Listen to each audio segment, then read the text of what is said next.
我们来看看耶伦，美国的财政部长啊，打算要访问中国大陆，就在这几天了。可是就在他访中前夕，中国大陆祭出了包括镓、包括锗的管制，这些是非常稀有的一些资源啊。我们看看路透社的报道，他说他管制镓跟锗的出口是加剧美中贸易战呐因为呢这两个东西在科技上面大大的使用，而且占比非常多。我们先来看看中国大陆生产了所谓的镓跟锗，占比是90%，还有68%，几乎全球的这个占比啊，或者是说大部分都集中在中国大陆。美国半导体公司就说了旗下中国子公司通过美国将会立刻着手准备，要赶快去买，因为你要管制了嘛，我现在就大买特买，赶快存起来。中国锗的生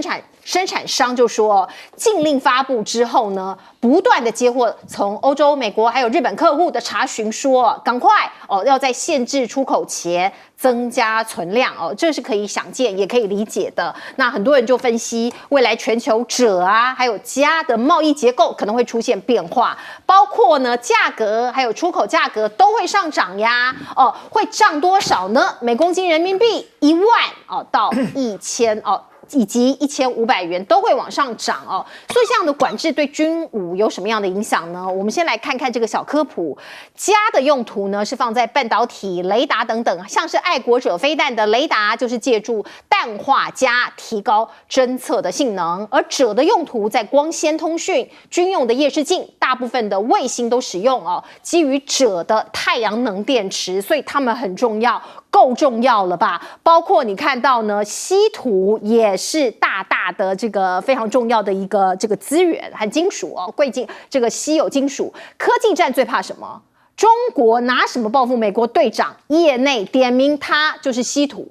因为稀土有多重要呢？我们举例来说 ，F-35它的这个打造像这样一架 F-35，它就需要920磅的稀土，而包括阿利伯克号级的驱逐舰需要5200磅的稀土，维吉尼亚号的核子潜艇需要9200磅的稀土所以如果没有这个东西如果一旦管制、一旦被控制，那恐怕这个军武或者各国的军备大战就要重新来洗牌，还有制造啦等等。所以呢，我们看到耶伦启程访中之前这个两边中国跟美国都有剧本，都有打算。那美国的打算是什么？是不是想重演2008的剧本？我们回想10多年前的2008年，几乎快要20年前了。那个时候呢，是奥巴马在执政。我们看到了前美国国家安全事务助理莱斯他访问这个中国大陆2月份，然后4月份他的财长鲍尔就访华了。然后呢，他要干嘛？希望中国买美债，跟这一次耶伦的目的其实是一模一样的。另外5月，美国的商务部长就去谈投资合作了。当年中国吞下了4000亿的美债，15年过去了，中国还会再次买单吗？这套剧本还能 work 吗？还能行得通吗？我们再来看看呢，包括耶伦访中，那当然就是国际间的大事美国要说服中国不要抛售美国国债纽约时报的报道，耶伦访中对话艰难，技术禁令、汇率成为关键议题。你现在还在这个管制你的技术嘛？包括 AI 就是已经在围堵，不让中国有任何 AI 的各种的技术，还有汇率也是所以中国的经济学家田云就讲，耶伦访中主要说服中国不要减持美债要帮助美国解决他们自己的通膨问题。可是现在我们刚刚讲的方方面面的科技战也好，各种的这个商贸战也好，有可能会缓解吗？我们看到中国大陆谈判的人已经换人了，这个包括大陆央行已经更换了掌门人，潘功胜取代了易纲那不寻常的是，连央行的行长易纲的党委副书记也给免了。是不是过去有人觉得这个易纲比较亲美呢？所以把他给换下来了。而应对中美即将的金融战，是不是要这2个人上去对战呢？传统的美国味全靠中国制造吗？大家知道中美都已经贸易战打成这样了，可是看看7月4号是美国的独立纪念日，你知道那一天全美国用了多少炮竹吗？因为要放烟火嘛，哦，你可以看到包括在白宫举行很多活动哦，有烧烤啦，这些都要用到很多的这个各种的这个烧烤的相关的用品，还有放烟火，所以哦，今年美国烟火的销售额从2020年的4.7亿突破今年可能会突破24亿，可是这些都是 Made in China， 从中国制造的，能不能够脱钩？从这件小事情就可以看到了。来，现在请教我们的这个蔡委员，您怎么看？包括叶伦访中前夕这么多的事情，中国经过美国好几年的教导，终于学会了什么叫做战略管制。就是对于某一些重要的关键战略物资或者技术，要对一些不好友好的国家进行管制。美国一连串的打击中国，中国好不容易才学会说好，那美光半导体我稍微卡你一下。现在呢，又对于这个镓跟锗进行出口管制，这也是他们学习来的技巧。镓做什么？就是砷化镓。砷化镓在半导体在通讯用途非常的广，那延伸在武器用途也很大。那锗呢，有锗化系等等的产品，我们台湾是这两个东西很大的加工的地点所以我们也可能多多少少会受到影响。对于美国来讲，这个应该是中国大陆开始在敲钟而已啦因为真的这个大刀还没出鞘这个只是告诉说美国我也有一些东西可以跟你进行管制跟抵制。那叶伦来的时候，来之前呢，美国政府敲锣打鼓说要限制辉达 A800的这个晶片卖到中国大陆去，本来进了 A100， 那辉达发展了 A800， 逃避了管制，他们又要进 A800。那好啊，你用这个来当叶伦的威吓的礼物，也就是叶伦带了一把手枪到中国来借钱。现在呢，中国就说等到你来的时候，我就拿个长枪在门口等着你就是管制这个镓跟锗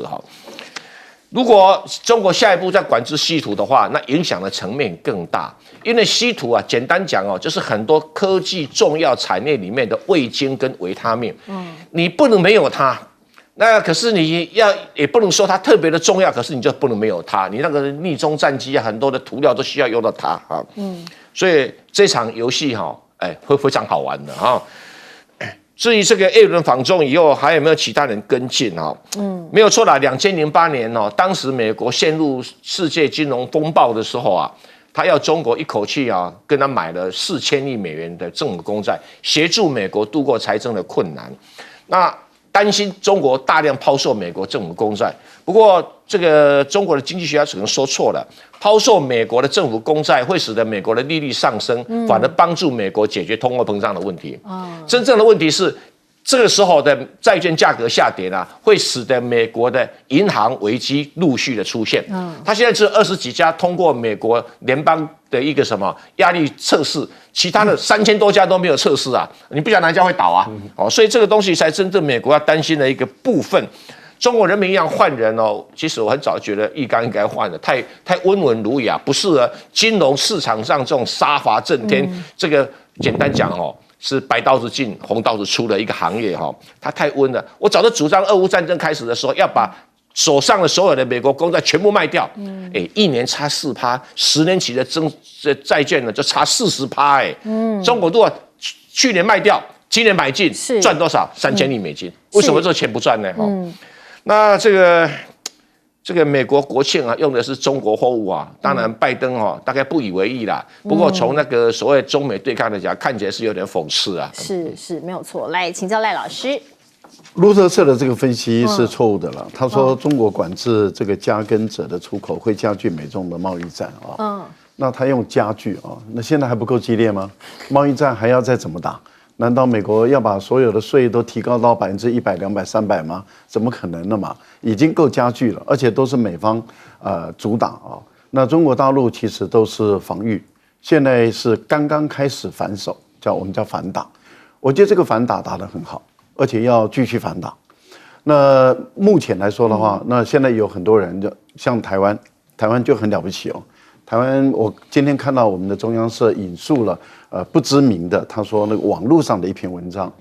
说这个中国大陆这个加跟责的一个禁止只是一个宣传战这个没有什么用处，他用的一个，然后我就一直查你那个文章是从哪里来，结果没有来源，我们中央社厉害哦，没有来源呐，没有来源，只说一个网络文章，而且是在网络上广为流传，厉害！中央社可以引述没有来源的文章而且不是一个官方的正式的文章，有权威性的，厉害，厉害，再加厉害！民进党执政下的任何一个单位都是厉害好，我再回头讲，我为什么会对我们这个民进党执政下的单位 NCC 我也很佩服是那些人都政治正确，都很佩服的。我为什么会说这个只是刚开始？中国大陆的工具箱还没有出来了，这只是第一步。那有人会说，哎呀，中国一定可以做得出，这个欧美的国家一定可以做出来，当然可以啊，没有困难，需要时间。是。那问题就在于，那你缺货的这段时间，你该怎么办？那等到你补齐了以后，那对不起，已经过了好几年了。我觉得工业、商业等不起等不及，也等不起。那易纲的问题，叶伦来的问题刚刚郑元兄谈到了，叶伦来到中国大陆，如果要中国大陆买公债，中国大陆就知道美国的罩门在公债，那当然要继续卖嘛。如果他希望中国大陆美元不要少拿。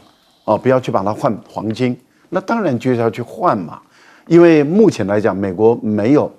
妥协、没有退让之前，你就应该要继续按照他所最关切的问题，继续的打下去才对嘛，才能打到他的痛脚，才能打到他痛嘛。是，来，斌哥。其实刚刚赖老师提到中央社，我们上一章其实才讲到，传中常委酝酿换候，朱立伦觉悟可能也不必炒作。你什么时候看到中央社连个谣言都在发新闻呢？所以你就知道现在中央社是什么德性啊！我以前跑新闻的时候，中央社可不是这样报新闻的。那问题是我现在中央社就变这样嘛？可是问题在于，中国大陆现在管制这个加跟这会对美国造成什么影响？一定会造成影响，但是会造成很大的影响吗？也未必。其实上世纪的时候，冷战时期曾经发生过一件事，就是那个时候美国要造新式战机，它需要钛。可是钛是谁生产？是苏联生产。所以呢，他成立了大概好几百家小公司，然后在全世界各地用各种名义去这边买一点，那边买一点，去买钛，然后再运回美国来。他用这种方式。那美国，因为请注意中国大陆它其实没有完全禁它只是告诉你要申报管制，对，我就批准。所以他显然跟他关系比较好的国家，我就不会禁我可能去卖。那美国可能就透过这些国家。但透过这些国家就会有什么缺点？第一个，数量可能没以前那么多；第二个，价钱一定比以前贵很多。那这就是美国必须要去承受了。那中国大陆为什么没有完全禁，也没有指明？其实就是预留一个谈判空间给你，看你到底要怎么来谈。尤其是选在叶伦来之前。那问题是，叶伦手上到底有什么筹码可以去跟中国大陆裁判？其实我怎么看都没有因为叶伦要去之前，美国自己也发布了对中国新一波的禁令，那中国也发布了。那除非你叶伦打算去那边做让步，可是叶伦显然没有什么让步的空间。是，那请问有什么好谈的？就不用谈那我觉得最糟糕的就是美国其实从10几年前就知道中国有一天会禁它的稀土，所以美国10几年前就一直不断的想要透过立法然后重新把这个产业建立起来。就这10几年过去了，你知道发生什么事吗？建立不起来，因为很简单，美国的不管人力也好，它采矿的技术也好，提炼的技术也好，那一些都要重整，要花大把时间、金钱，然后重新培养一批人才，太累了，不如直接跟中国买比较快，所以这是美国当前遇到的难题。那现在情况就是这样的话，我认为叶伦除非让步，不然中美之间还是谈不起来。是我们来看看昨天7月4号，普京跟习近平同框了他们是透过视讯在上合会的峰会里头同框了。来看看这张图因为地主国主办国是印度莫迪在中间，普京在这个是这个伊朗的莱西，还有习近平包括你看到普京他们透过视讯在开这一场峰会。普京这个是他们内部有所谓的政变，或者是疑似政变之后，他第一次透过视讯跟其他国家的元首聚会。他说，外部势力让乌克兰反俄，非法制裁令让俄国更强大。我们来看看，上海合作组织顺应当今时代潮流，契合人类进步方向，一定能够在我们的共同努力下，不断发展壮大。反对保护主义、单边制裁、泛化国家安全概念。Премьер-министр Моди, дорогие друзья, и сейчас против нас, по сути, ведется гибридная война. Хотел бы подчеркнуть, что Россия уверенно противостоит. 好，你看到了普京跟习近平他们两个人异口同声说，我们要这个根除或者是对抗外部的势力，还有呢，包括在经济上面他们呼吁加大上合国家的本币结算这个是耶伦访中之前的下马威吗？我们来看看上合组织现在是不是变成反美联盟了呢？他还加入2个国家的领导人，包括卢卡申科白俄罗斯的以及伊朗莱西所以你也可以看到呢，这些人通通抱团在一起了，变成东西2大对抗的这样的组织吗？中俄准备搞什么大事呢？我们先看看，我刚刚说了，瓦格纳兵变之后呢，第一次现身就是普京他在这个视讯上面呢，讲话也是铿锵有力呀讲的是你们这些外部势力通通不要来。而另外，俄国海军总司令呢也访问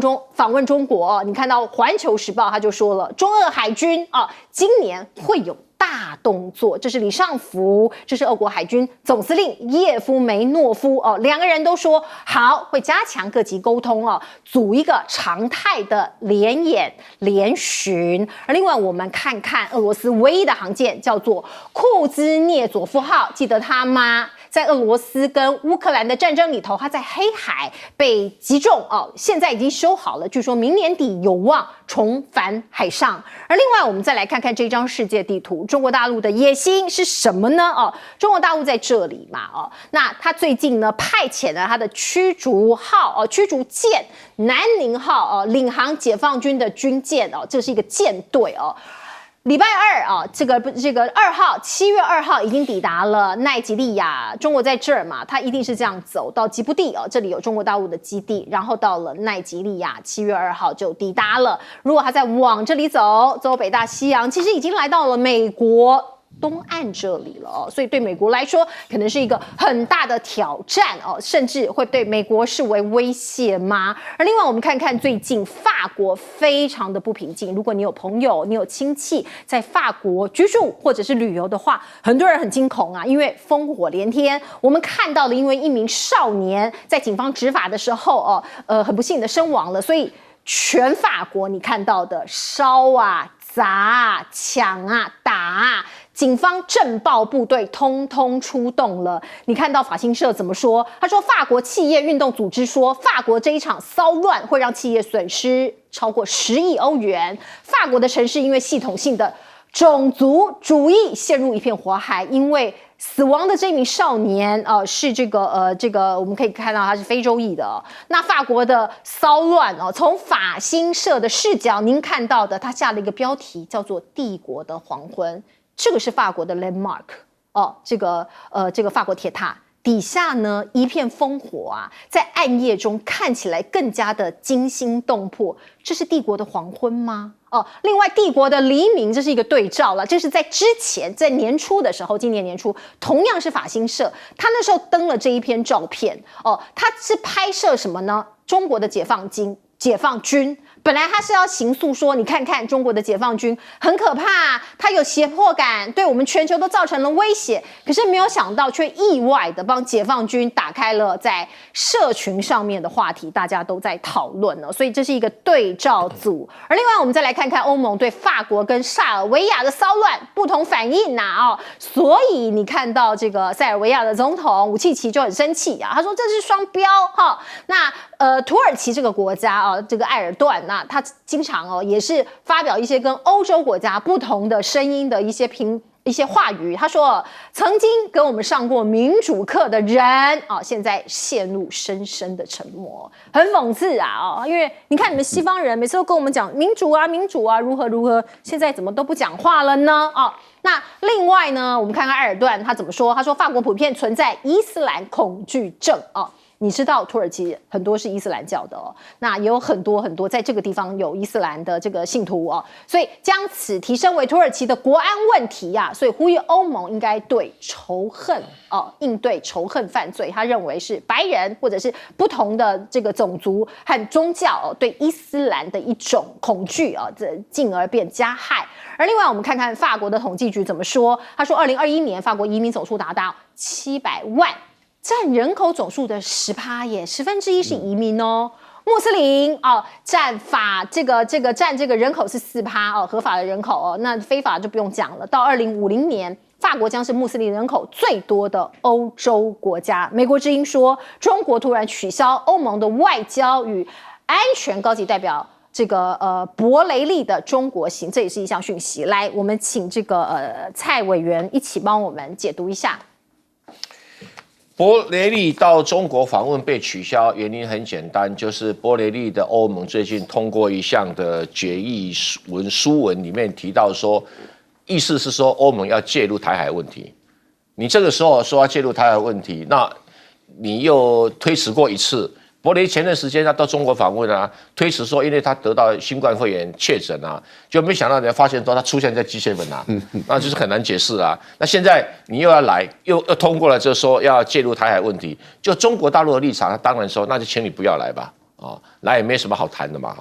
上合组织本来就是一个反恐怖主义的组织啊，可是它已经形成了这几个国家这个领导人定期上的一个会议就。话题就不限于恐怖主义了，但是还会特别提醒一下外部势力，就是美国势力吧。我觉得普丁跟习近平两位怎么那么客气啊？这是美国势力所以他们跟美国势力的较劲在上合组织可能看在莫迪的面子这不得讲得那么清楚。但是习近平主席特别提到说，扩大本币结算份额，这个是可以努力而且会成功的。本币结算你会觉得是好像新鲜，其实不是啊。在欧元成立之前欧洲国家就是本币结算，主要是靠英镑、瑞士法郎、法国法郎跟德国马克做本币结算。只要是我的国家允许你其他的货币在我这边开很多的户头，我们就很容易进行本币结算。所以这个相对来讲是比那个所谓的其他的什么用人民币为中心的结算的那个来的更加简单那就继续推动吧。但是因为这几个国家的 GDP 金额都不大所以推动的规模刚开始会比较小。那如果是像沙特阿拉伯这种比较有钱的国家加进来的话，贸易量比较大的国家在 RCEP 加进来的话，那规模就会变得很大至于这个兵变后我想就是给普丁一个很大的耳光那他现在跟回神过来了开始要跟中国做海军的联合巡航。如果中国大陆的海军能够把军力投射到赖奇利亚，那可能是在中国历史上第一次有军力可以到达大西洋。以前这个我们郑和下西洋也顶多到印度洋，还没有到大西洋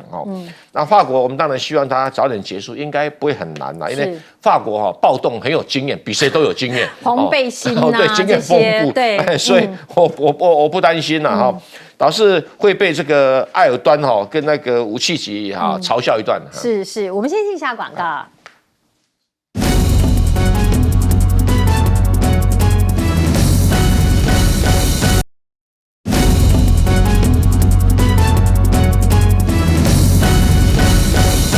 好，我们来请教赖老师。我觉得这次上合组织的开会时间选在7月4号主办国是印度。那这个实在是很有意思。7月4号是美国的国庆然后就在这个时候决定第一个就是让美国的真正的最大的敌人之一伊朗加入上合组织，这个对美国是有点讽刺的。而且呢，在会议中的宣言就是本币结算会构成他们的路线图，要这样推了。然后抵挡外来势力的这个也搞颜色革命，这个都是针对美国。而开会的时间就在7月4号，莫迪才从美国，然后被美国人捧成座上宾，回到他的国内，竟然选7月4号，那给美国人难看那我想这个拜登一定是灰头土脸。7月4号，我国庆，你让伊朗加入你们的组织，还宣布本币作为你们的这个区域货币，然后还宣布要打击那个敌外境外势力，就是我嘛，真是。然后中俄国的海军司令到中国大陆访问，他不会只是为了友谊，是谈事情。那谈什么事呢？中俄的海军合作。你看，在这段时间，俄国的海军在琉球群岛不断的穿梭啊，我想它的轨迹图已经被画出来了。那这证明代表什么呢？中俄的这个海军的联合军演跟联合演习会扩大啊，我觉得今年相当可能会不但在日本海，如果说有移到地中海，或是移到黑海，或者是移到这个大西洋波罗的海这个地方举行军演，那这个是对于这个北约的国家来讲会有很大的震撼。如果说俄国又允许同意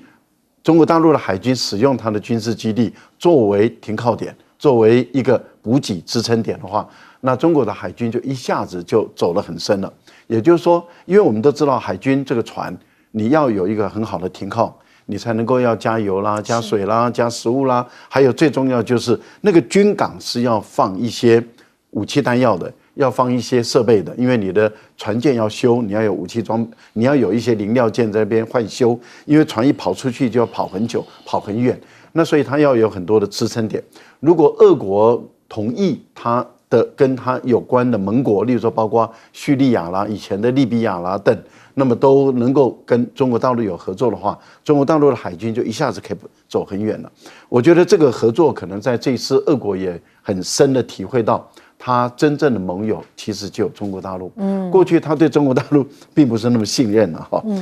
法国的问题，我觉得无解。无解啊！我觉得无解。当然，这个冲突会慢慢的趋缓，是，那也可能还要1-2个礼拜。但是问题就在于，它的种族问题随时很有可能会再烧起来，因为它的宗教、种族、社区的这种系统性的种族歧视，如果不解决的话，我觉得他没有办法处理法国的内政。好，我们来接一下广告。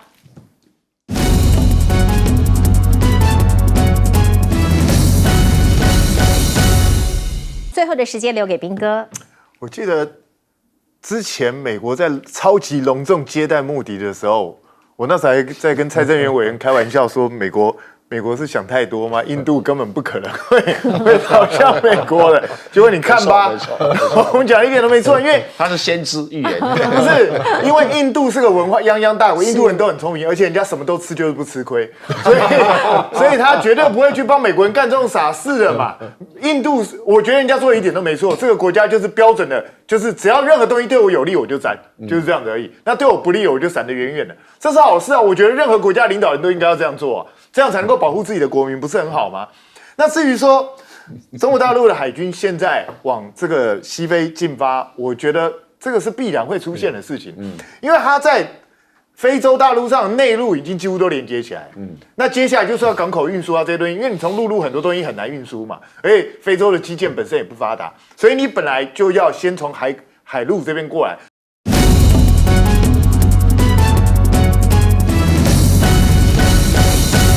好，欢迎您回到新闻大白话的节目现场，我是主持人钱子，介绍这1个小时的来宾。首先是北京清华大学法学博士蔡正元，主持人好，大家好，以及国际政治专家赖岳谦，主持人好，观众朋友大家好，资深媒体人谢寒冰。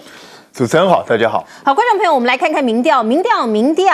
大家参考就好。必须讲哦，民调百种。今天早上金小刀、金溥聪也说了，有些民调有可能是有目的性的，可是我们不能不谈呐。我们先来看看侯友宜侯市长，他被征召之后啊，很遗憾的哦，他一直都是老三哦，老三吃的很刷嘴哦。那包括我们看到的5月29号，他第一次排名第3是来自于美丽岛电子报吧？哦，5月29那时候大家吓一跳，还想说美丽岛电子报不准，可是6月30号再做一次还是第3。另外其他家，包括我们 TVBS 民调，包括您看到7月4号昨天的正传媒民调，以及今天还有一家风灿的民调一样哦，都在第3名，所以大家其实有点着急。我讲的是蓝营的支持者，侯友宜必须想办法在7月23号之前把民调，你好歹也得拉回到20%吧。国民党的基本盘一定有20%，你要拉回来啊。我们看到今天中央社的一个报道，他讲必须先强调传中常委，国民党中常委酝酿换侯，朱立伦就讲了，绝无此事绝不可能。不必炒作啦，都不要这样讲了。可是如果万一侯先生的民调，侯市长的民调一直在这边徘徊，也没有起色的话，你国民党不处理，你反而让郭台铭有机可乘，或者是让他的动作更大。我们先来看看郭台铭，郭先生，郭董，台湾阿扁，最近呢，他真的动作好大呀，他的鸿海除息添92亿元的股息他都没有在敲锣打鼓可是你打开他的脸书一看从7月1号、7月2号、7月3号、7月4号，他都在讲国家经济战略布局打造台湾下一个黄金30年讲送给孩子一个负责任的未来放过孩子吧，讲3+1，哇，他的雄心壮志不言可喻我们看看呢，现在还有一个讯息出来了，说他下周要去美国拜会季辛吉，可是国办说没这款代志，他说没有这个传他要访问美国要跟这个季辛吉就是前美国的国务卿嘛，商讨这个美中台的关系。可是我们看到他的办公室的回应是这样，访美不实的错误消息。可是根据我们跑新闻这么多年，有时候今天讲不实，明天就说有，很难讲了要看7月10号这件事情有没有成。而另外我们看到郭台铭是不是真的要独立参选呢？他提出5大国家经济战略布局，要打造台湾下一个黄金30年。因为他商人嘛必须讲他是一个大商人，所以呢，经济可能就是他首要要改革的，或者首要抓的一个项目。而赖清德在做什么呢？我们今天看到他发表了所谓的和平4大支柱，同时他也投书《华尔街日报》。他的所谓4大和平支柱是什么呢？第一个，建立台湾的威慑力；第二个，经济安全是国家的安全，与全世界民主国家建立伙伴关系，还有稳定而有原则的两岸关系领导能力那这个投书到底是加分还是扣分呢？ PTT 上面其实有很多的这个讨论，包括也有一些年轻朋友说，赖清德本来有一手好牌，怎么会打成这样？为什么会这样讲呢？他说赖清德其实因为民调不动如山，虽然第1名，可是都35%、35%、35%，看起来其实你应该是可以更往上你怎么感觉年轻人的票也都流失了所以就有网友在上头写说，因为低薪、高房价，还有涨幅惊人的高物价通膨，然后至少有1半的人领不到3万一个月然后赖你还说你会延续小英的执政小英的执政就乱七八糟，你还要延续，所以年轻族群怎么可能会买单？你在他们的脸上打了一巴掌那赖清德的民调领先，可是声量一直落后，因为看不到你有什么惊人或者是让人亮眼的政策那也有人预测有可能你现在民调领先没有错，可是就像陈其迈2018年在高雄的选举，本来他也是领先，可是823水灾冲击选情，再加上韩国瑜这股怪风吹来，一举被他给超车，最后是韩国瑜拿下高雄市市长的宝座所以历史会怎么走？历史我们可以看未来会怎么走其实大家都可以再观察。另外我们再来看看，这是英国的《金融时报》，他出了一篇文章，有一篇报道是这样写的，他描述我们台湾人很紧张我们台湾的有钱人因为担心跟中国发生冲突所以在海外避难。这个其实我们不陌生，过去有飞弹危机各种两岸的风吹草动后亚郎有钱人就移民啦，跑掉了可是这一次有点不一样不是非常非常有钱人，中产阶级或是小小的有钱人都有准备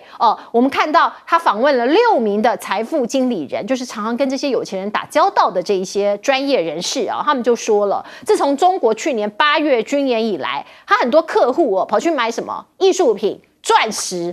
那比较轻便嘛，又有价值，万一打仗随时带走。与民进党相关的富裕人士正在推动资产多元化，这不是我讲的这是 Financial Times 这个英国金融时报去访问我们台湾6名财富经理人讲出来的话。另外我们再来看看这个报道，所谓大胃王看台海危机，有人觉得牛头不对马嘴，可是还是有脉络可循的。我们看看对岸，习近平其实他上台之后就一直禁止奢华这件事情，然后呢，他下令要禁止浪费你吃不到的东西打包带走不要乱点那四川有一个餐馆最近想要办一个大胃王比赛，可是当局说没赛。遭查，说我要查哦，就是有点禁止哦，不鼓励啦哈。那我们知道习近平他一上任就禁止餐饮浪费嘛，哦，也禁奢嘛，哦，那查贪腐嘛。那中国大陆的官媒人民日报就说绝不容大胃王挑战再次死灰复燃，他们觉得这个是有一点这个往不好的方向鼓励哦。那日本有个说法说，饿肚子就没有办法打仗哦，所以开战前都要把粮食准备好。连接到什么？本来是一个娱乐性质的大胃王比赛，可是大家在连接什么？连接打仗啊！因为你要打仗，你一定要把粮食准备好嘛哦。所以呢，就有人讲说，中共或者是对岸啊。禁止这个所谓的大胃王比赛，他是要把粮食囤积好，囤积好的时候，万一台海危机升高了，中国现在是不是开始已经要储备粮食了呢？这是来自于日本人的说法，日本亲台派玉泽的说法，来大家参考看看这个说法到底有没有道理呢？我们先请教彬哥，彬哥，你先从民调来帮我们看一下好不好？老三，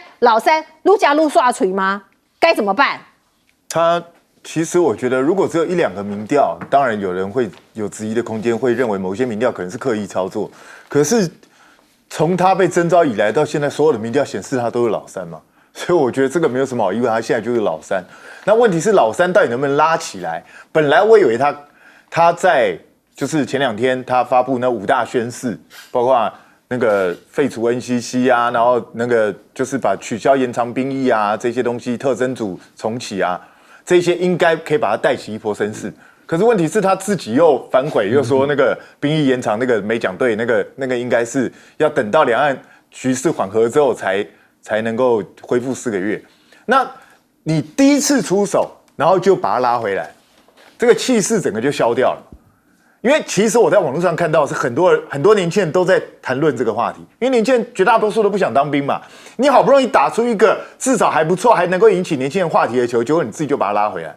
那请问一下，这样民调到底要怎么提升呢？所以我觉得，当然啦，事情过去就过去了，反正这种东西也没有后悔药可以吃。问题是接下来下一波你准备要打什么？你要让什么东西带起话题，把声浪带起来？因为现在谁在虎视眈眈？现在包括民进党、包括柯文哲、包括郭台铭都在虎视眈眈啊。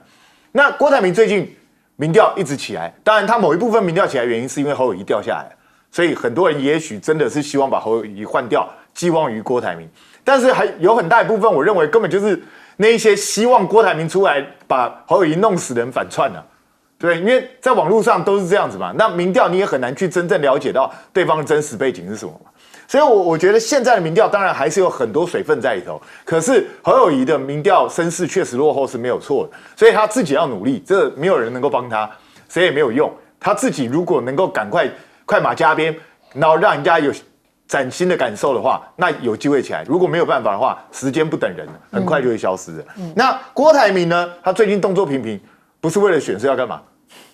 你说不是为了选的话，那只有一种可能，就是他跟侯友宜两个在玩反串，是这样吗？你觉得像吗？我觉得不像，我是一点都不觉得像。他就是要选嘛。那问题是，他既然要选，为什么不赶快宣布呢？最近民调已经有的民调做他领先侯友宜啦，那为什么不宣布？理由很简单，时机还没到。我认为本来确实是有安排要去见基辛格，可是现在看起来关键期就在5到10天之内。所以对他来说，现在留在台湾是非常重要的一件事情。他这几天可能要一波一波再打一些新的话题、新的动作出来，把这些整个声势拉抬起来之后，就可以策动国民党那一些犹豫不决的人，可能下定决心，看是不是要那个迎他回朝、班师回朝。那是不是能够做到这样，不知道，就要看侯友宜自己的表现。所以我认为什么情况都有可能发生。那可是赖清德，我必须要帮他讲点话。很多人说，你明明一手好牌，为什么打成这样？你要知道，他也是千百个不愿意啊。因为说真的，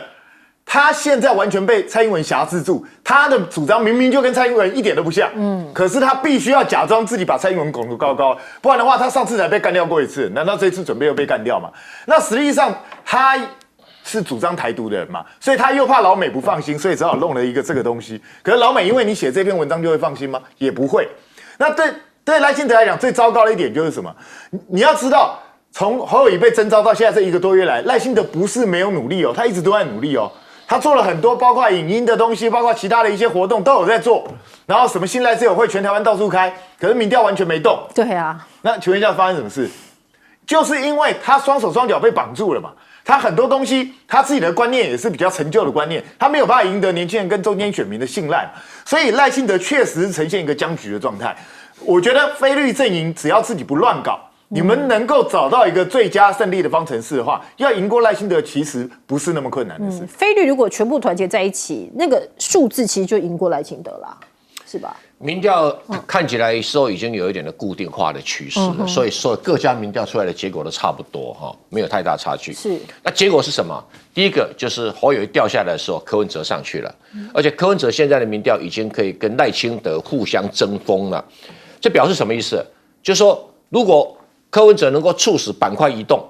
那他不需要跟国民党合作啊。虽然说跟国民党合作，跟侯友宜合作，柯侯配也好，侯柯配也好，好像赢过赖清德的几率是非常的高的。是，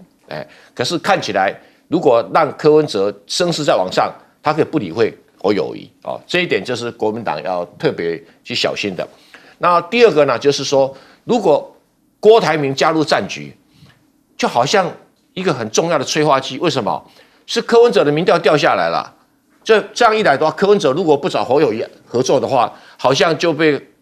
郭台铭给卡住了。那如果是郭台铭、侯友宜跟柯文哲三只小猪哦，每个人争先恐后，那就会被赖清德打败。但是如果三只小猪绑在一起啊，三根筷子绑在一起，就可以把这个赖清德打败。所以这个局势已经够清楚了。那就要问朱立伦主席，你的非绿大联盟在哪里啊？第三阶段嘛。啊，对哦，对对。如果你非绿大联盟没有的话，这一局已经剩下垃圾时间了。所以有的人说怪说这个郭台铭来参加，其实郭台铭参加的时候，侯友宜的民调变动幅度不大，反而柯文哲是掉下来的幅度很大。所以柯文哲的办公室讲说，我们已经不需要郭台铭了，就一看非郭台铭不可，所以变成说郭台铭可能会逼得柯文哲跟侯友宜合作，这是很大的因素哦，所以变化幅度很大哦。这一点哦，还是需要朱立伦伤脑筋哦，光拿小刀砍郭台铭、砍柯文哲是没有什么用的哦，这一点要注意到。再来，这个日本人，我不得不说他两句哈，他怎么有脸讲这种话哈？说大陆是在准备粮食啊，准备打仗。各位，我给他数字，就是粮食的自足自给率，就是我自己可以养活自己的比例有多少，其他要靠进口的。中国大陆今年是81%，19% 要靠进口。日本多少？37%，73% 要进口。我们台湾多少？31%，什么意思？79% 要进口。那大陆是因为2021年通过一个叫做反食品浪费法，不准比赛大胃王啊，吃播都不可以哦。吃播也不行。吃播不行哦，吃播抓去关。真的假的？对，就是不能让，规定很细啊，不能够浪费粮食。他是在倡导一种价值观念，不是想打仗，你们想太多了。他粮食已经81%，而且根据目前的成长动力的话，大概中国大陆在未来3年粮食自给率要到达88%，全世界最高的。那我请问你，他需要担什么心啊？美国还比他低啊，所以我搞不清楚在干什么。我们粮食不是只有稻米耶，不是小麦耶，很多东西呀都才够啊那所以这个日本的这个亲台派的要讲理由，也要讲一点这跟台湾这个危机升的没有关系。台湾危机2个动力，第一个，台湾岛内的台独的动力是不是很强大？如果像赖清德当选，就被论得很强大啊。那如果说美国要打台湾牌的话，这2个因素就会引起解放军大陆的反击。我们从裴洛西的案子就看得出来。为什么马英九时代的时候没有这个问题，蔡英文时代这个问题，就是台湾的台独进程表会使解放军的军事压力这个升高，然后使这个美国三搅在一起嘛。那我们怎么解套？这个赖清德开的药方就要建立台湾的威慑力。请问你，我们台湾的国防预算把我们家每一个人全部当掉，都没有办法跟大陆的总国防预算比那你什么叫台湾的威慑力？我问你啊，再来。经济安全是国家安全，那你不是讲废话吗？再来，与民主国家建立伙伴关系，伙伴关系人很好，可是我们没有联盟关系啊，我们有问题，人家不会帮我打仗。吴钊燮讲得很坦白啊，我们要靠自己打仗。那好，就问为什么要打仗？有需要打这种仗吗？先确认这一点嘛。这要什么？要有两岸关系的领导能力，你赖清德有吗？证明给我们看嘛。什么两岸关系领导能力？你能够领导对岸吗？如果不能领导对岸，你怎么两岸关系领导能力？要如何建立沟通对话？甚至于如你们陈水扁在2004年曾经讲到过的，两岸可不可以签一个和平架构协议啊？当然了，民进党会讲说，我们的和平协议跟你那个国民党的和平协议不一样。好，不一样没关系，我们可以讨论，只要有和平协议都好，这样好了吧？可你也不敢谈你连不要讲说蔡英文他不敢讲连那个陈水扁他都不敢讲，所以你到底讲什么两岸领导力，莫名其妙。我以为我可以加问一题哦，这个《金融时报》讲的说，民进党相关的富裕人士正在推动资产多元化。我可以证实，我跟你讲，我很多好朋友仍然现在是台湾财务管理界的高管是就在那个裴洛西来访台之后，隔了1-2个月，他说他们生意变得很好，而且很多都是民进党的大大小小的金主，跟他们探寻如何把财产移到国外去，如果甚至把房地产拿出来抵押，把资金拿到海外去，那赶快办外国的这些什么永久绿卡啦，办外国的这个护照啦。他说，甚至跟他们讲，任何国家都好。所以你可以知道说，这个是反正是民进党人比较紧张我是觉得。你怎么搞成这个局面呢？连你自己的金主对你都没信心，那你只能拿出来哄那些出不了国的人吗？所以莫名其妙嘛。是赖老师，我顺着这个《金融时报》的这个报道因为《金融时报》这段时间以来跟民进党的关系比较密，尤其是《金融时报》的那一位这个常常跟蔡英文很熟的女性的对，那他跟民进党的关系实在是纠缠不清我们看到《金融时报》的这个报道，其实这就印证了我们长期以来一直的推理，也就是说，如果两岸一旦打起来，民进党的有钱人、民进党的相关人士先跑，那这个报道其实就等于是间接的证实，民进党的这些人在台湾搞台独，搞一搞以后，两边快要打起来了，他们事实上钱早就转走了，最后他们拍拍屁股就走了。而可怜的是谁呢？可怜的就是那些被他们玩弄的那些底层的民进党的那些人士，我觉得这最可怜，也就是活在最底层的，以为他们高层的那些民进党，他们是爱台湾，其实他们是爱自己，爱自己的权利，爱自己的利益，然后利用搞两岸关系的紧张的情形下，然后从美国或者从哪个地方，那么获得很多的利益。那台湾拼命的向美国买武器，那中间的回扣到底跑去哪里？我们在国际武器买卖里面，我们都知道有这个 Mr. 10%，就是有10%的回扣这个问题，这个钱都跑去哪里？所以我们都不由得的不怀疑就是说这些一直拼命的买武器，其实一直拼命的向台湾在捞钱，捞完钱以后都把钱部署在海外，自己时间到了拍拍屁股一飞走了，坐个船。一船走了，留下在台湾的那些被利用的人，我觉得这一点实在是很可恶。但是还有一个，我觉得有关于侯友宜侯友宜确实应该要严肃面对他的民调一直低迷不振。我觉得最主要就是侯友宜的形象并不鲜明，他如果一直让他自己的形象到今天为止都不鲜明的话，我觉得侯友宜的仗不好打，要赶快改变了。形象要改变不过这个已经60几岁了，要改变谈何容易？不过我们还是祝福他。